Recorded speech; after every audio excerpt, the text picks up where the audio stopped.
मोटरसायकलच्या धडकेत तरुण ठार, चालकाविरुद्ध गुन्हा दाखल. कोयनानगर चौकात झेब्रा क्रॉसिंगवरून कोणत्याही प्रकारचे इंडिकेटर व इशारा न देता मोटरसायकलला धडक देऊन तरुणाच्या मृत्यूस कारणीभूत ठरल्याप्रकरणी मोटरसायकल चालकाविरुद्ध सलगरवस्ती पोलीस ठाण्यात गुन्हा दाखल झाला आहे.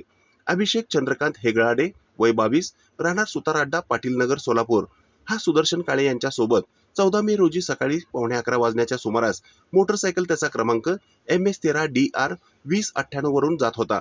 तो कोयनानगर येथील चौकातून रस्त्याच्या डाव्या बाजूने जात होता.